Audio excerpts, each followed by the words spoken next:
देखिए, हम न्याय की बात कर रहे हैं, हम मक्का में जाकर नहीं बना रहे हैं जन्मभूमि, और न मक्का में हम बनाएंगे। हम जन्मभूमि पर जन्मभूमि बनाएंगे, उसको इनकी ताकत कोई नहीं जो रोक सकता। प्रभु श्री राम की जन्मस्थली और राम भक्तों की कर्मस्थली अयोध्या नगरी, जहाँ के लोगों के हृदय की धड़कनों में राम बसते हैं और कण कण में भक्ति में लीन हनुमान बसते हैं, और श्री राम की भक्ति में डूबे विश्व भर के हिंदुओं की आतुर आंखें रामलला की प्राण प्रतिष्ठा की प्रतीक्षा में हैं।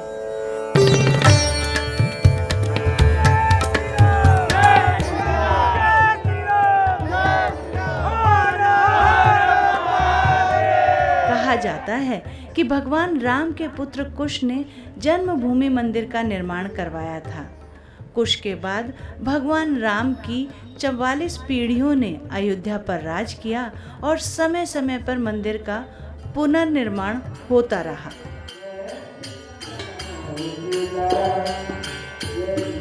5th BCE में राजा विक्रमादित्य ने राम मंदिर का निर्माण करवाया था। सन 1528 में बाबर ने अपने सेनापति मीर बाकी को आदेश दिया और जन्मभूमि मंदिर तोड़कर बाबरी ढांचे का निर्माण करवाया।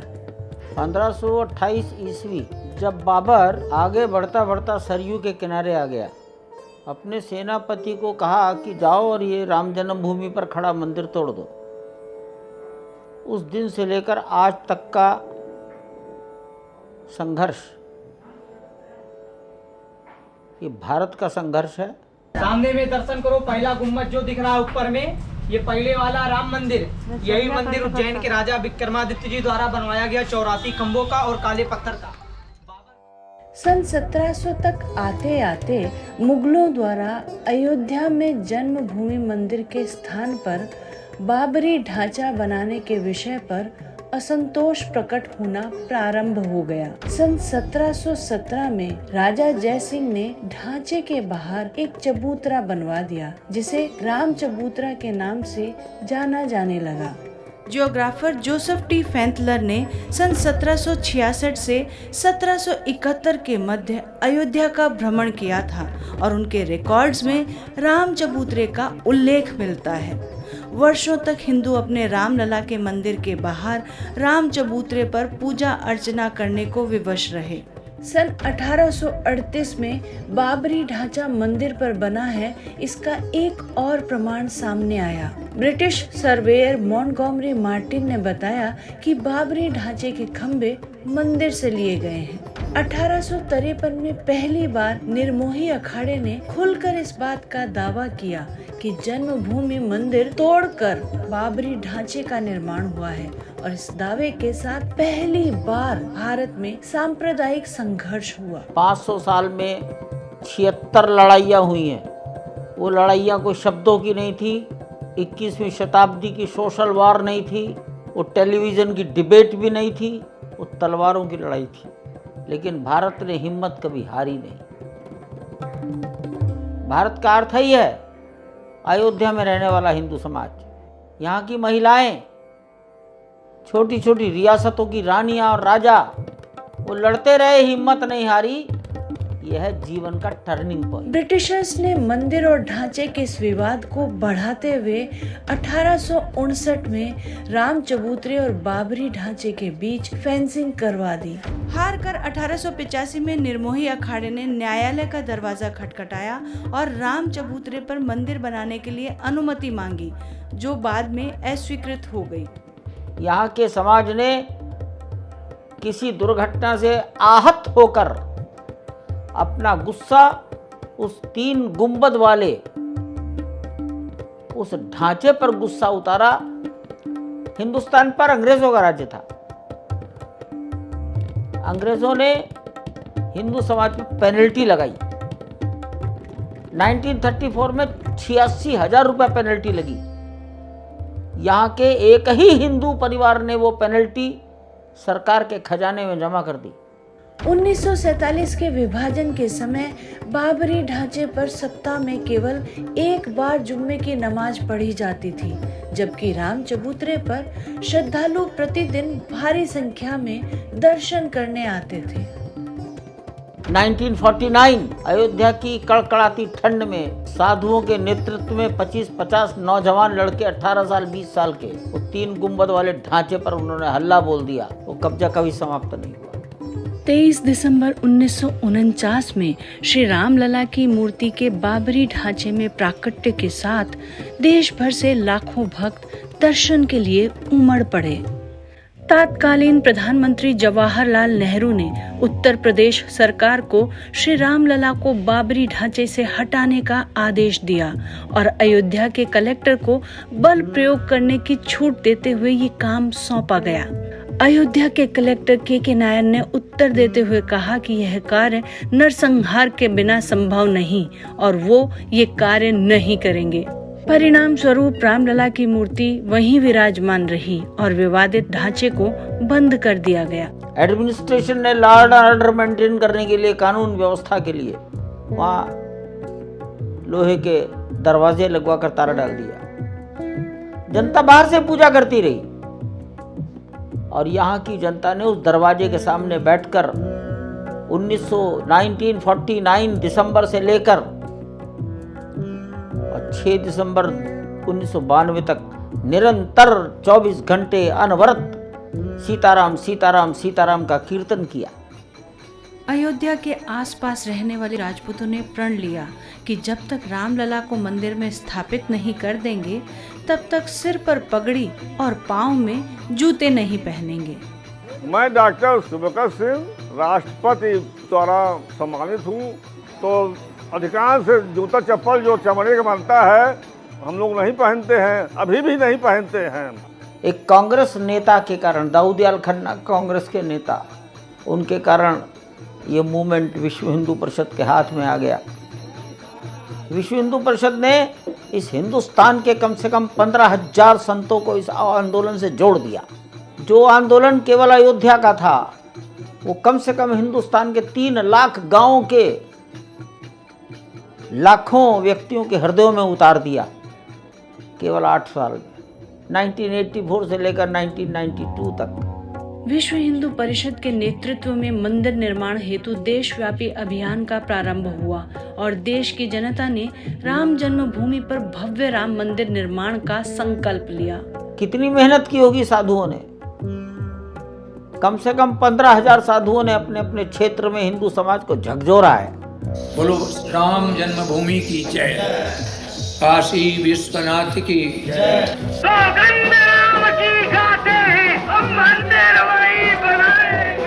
आपको लगता है कि ये राम जन्मभूमि बनेगा? डेफिनेटली 100%। जो खेल रही है आंगन में, कुचल कर मारेंगे। एक नया मुकदमा दायर किया गया लाल नारायण सिन्हा पटना के, वो इंदिरा जी के वकील हुआ करते थे। उन्होंने इसके लिए एक नए मुकदमे का विकास किया, डेवलप किया और वो 1987 की जुलाई में कोर्ट में सबमिट हो गया। वही मुकदमा जीत गया और उसके पुराने जितने मुकदमे थे वो सब रद्द हो गए। भव्य राम मंदिर के निर्माण में भारत के हर गांव का योगदान हो, इस भावना के साथ सन 1989 में विश्व हिंदू परिषद द्वारा देश भर से शिला पूजन कर अयोध्या भेजी गई। और मुलायम सिंह यादव जैसे आदमी कहते हैं हम रथ यात्रा को अंदर नहीं घुसने देंगे। 30 अक्टूबर को हिंदू पहुंचेगा, सरजू में एक बूंद जल नहीं रहेगा, वो खून की धारा से नदी बहेगी और सारा अयोध्या रक्त रंजित हो जाएगा। मारेंगे मर जाएंगे, मंदिर वहीं बनाएंगे, मारेंगे मर जाएंगे, मंदिर वहीं बनाएंगे। विश्व हिंदू परिषद द्वारा 1990 में राम मंदिर निर्माण के लिए कार सेवा का आह्वान किया गया और देश के कोने कोने से लाखों राम भक्त अयोध्या में उमड़ पड़े।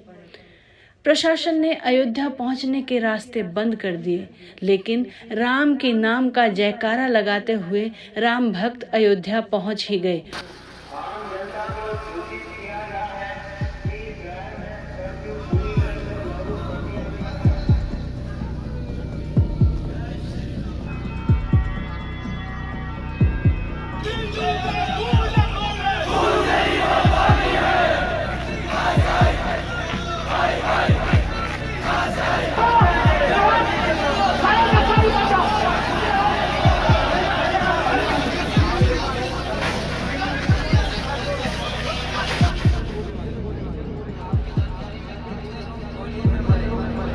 6 दिसंबर 1992 को एक बार फिर कार सेवा का आह्वान किया गया और ऊंच नीच गोत्र जाति के मतभेद को त्याग कर समूचे हिंदू समाज ने मिलकर बाबरी ढांचे को ध्वस्त कर दिया।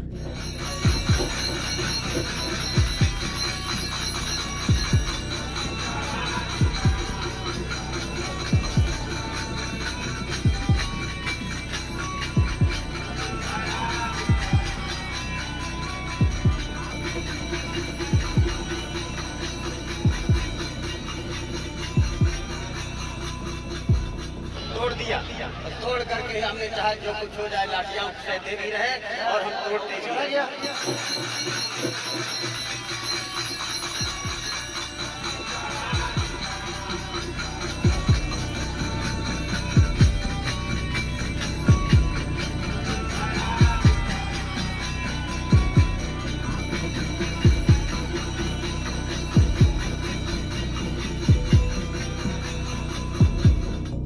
दिसंबर को लगभग 1 बजे जब केंद्र सरकार के गृह मंत्री श्री एस चौहान साहब का मेरे पास फोन और कहा कि चौहान साहब इस बात को रिकॉर्ड कर लेना कि मैं गोली नहीं चलाऊंगा, गोली नहीं चलाऊंगा, गोली नहीं चलाऊंगा।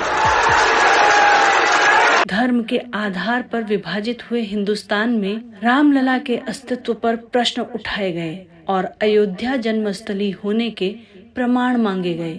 ढांचे का गिरना एक बहुत बड़ा टर्निंग पॉइंट हुआ, जिसके कारण राष्ट्रपति महोदय ने एक सवाल सर्वोच्च न्यायालय को भेज दिया कि जहां ये ढांचा खड़ा था वहां 1528 के पहले कोई हिंदू स्ट्रक्चर था या नहीं था। भारत में कोई विशेषज्ञ नहीं था, कनाडा से आया, उसने कहा जमीन के नीचे दूर दूर तक एक बिल्डिंग दिख रही है। कोर्ट को तो आंखों से देखना था, तो पुरातत्व विभाग को कहा कि एक्सकवेट करके निकालो क्या है, और उसके आधार पर ये सिद्ध हो गया कि 1528 के पहले वहाँ एक हिंदू स्ट्रक्चर था। जहाँ बाबरी ढांचा था, क्या वह किसी हिंदू मंदिर या स्मारक को तोड़ करके बनाया गया या नहीं बनाया गया? जो हाई कोर्ट के आदेश पर ही वहाँ पर उत्खनन हुआ था। उस उत्खनन के बाद एएसआई की रिपोर्ट ने इस बात को साबित किया कि किसी प्राचीन हिंदू स्मारक या मंदिर को तोड़ करके यह ढांचा बनाया गया था। मुझे लगता है फैसले का आधार केवल वही था।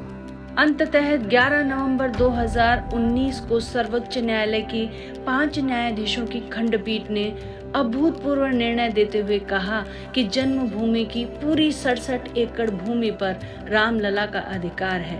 साथ ही भारत सरकार को जन्मभूमि पर मंदिर बनाने के लिए ट्रस्ट बनाने का आदेश दिया। राम और शरद कोठारी, जिन्हें गोलियों से मार दिया, उम्र थी 18 साल 20 साल, उनसे तो अपेक्षा करते कि आज अगर वो होते तो 50-60 साल के होते, प्रसन्न होते। वो बीकानेर या जोधपुर का एक लड़का है जेठाराम, वो 18 साल का ही था, वो दिगंबर अखाड़े के सामने गोली से मारा गया। महेंद्र अरोड़ा प्रोफेसर, अयोध्या का वासुदेव गुप्ता, अयोध्या का राजेंद्र धरकार, गरीब लोग, रमेश पांडे, अगर ये जिंदे होते तो खुश होते। जो 18-20 साल की उम्र में गोलियों से मार दिए गए, अगर वो जिंदे होते तो जरूर खुश होते। रामलला की प्राण प्रतिष्ठा यथास्थान हो सके, ये दिन देखने के लिए न जाने कितनी पीढ़ियों ने संघर्ष किया, त्याग किए, जीवन दिए, लेकिन श्री राम मंदिर निर्माण के संकल्प पर डटे रहे। अगर आप सत्य के मार्ग पर चल रहे हैं तो विलंब हो सकता है, सफलता मिलती है। हारिए न हिम्मत। योगी जी के दादा गुरु महंत दिग्विजय नाथ जी के समय में रामलला का प्राकट्य हुआ। योगी जी के गुरु महंत अवैधनाथ जी के समय में राम जन्मभूमि आंदोलन का सफल संचालन हुआ और योगी जी के कार्यकाल में श्री राम मंदिर का निर्माण और रामलला की प्राण प्रतिष्ठा हो रही है। तो पत्थर में प्राण प्रतिष्ठा यानी उसे जिंदा बनाना, ये प्राण प्रतिष्ठा करके उसको विराजित करना अपने आसन में। मंदिर भगवान का घर माना गया है, तो उनको अपने घर में बैठाना, इसकी तैयारी बहुत अच्छी चल रही है। इंजीनियर लोग मंदिर बनाने में लगे हैं और हम उस दिन आने वाली जनता को रोटी कैसे मिलेगी, जनवरी की ठंड में रात की छाया कहाँ से आएगी, सवेरे मलमूत्र त्याग कहाँ करेंगे? लोग सारा हिंदुस्तान आ गया तो किसी को यहाँ की ठंड अच्छी नहीं लगी, बीमार पड़ गया तो क्या होगा? थकान, पानी अनुकूल नहीं पड़ा, तो हम उनकी बेसिक रिक्वायरमेंट इसकी चर्चा चिंता कर रहे हैं। बाकी तो भगवान करेंगे, अच्छा होगा। कालांतर में बने मंदिरों की आयु लगभग 300 से 400 वर्षों की होती थी। इसीलिए श्री राम मंदिर के इस बार के निर्माण के समय मंदिर की स्थिरता का विशेष ध्यान रखा गया है। IIT के विशेषज्ञों के शोध पर आधारित श्री राम मंदिर की आयु 1000 वर्ष तक अनुमानित है। श्री राम मंदिर का दर्शन मात्र एक तीर्थ यात्रा नहीं है, बल्कि ये तो एक अवसर है आस्था और धर्म के 500 वर्षों के संघर्ष की अनुभूति का। राम मंदिर का स्वप्न साकार होने की आशा में अपना सर्वस्व न्योछावर कर देने वाले बलिदानी भक्तों के त्याग के प्रति नतमस्तक होने का। सौभाग्यशाली हैं हम जो हम रामलला के भव्य मंदिर के साक्षी बन रहे हैं।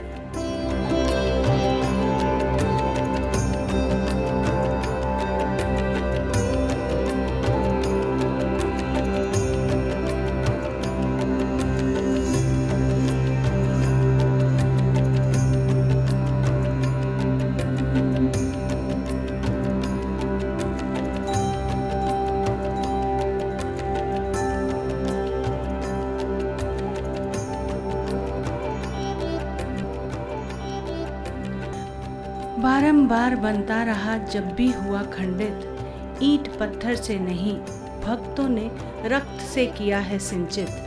500 वर्षों का तप और समर्पण है। श्री राम मंदिर लाखों भक्तों के बलिदानों को तर्पण है।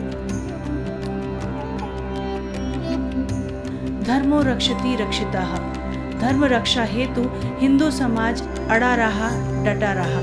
सौगंध राम की खाते हैं हम, मंदिर वहीं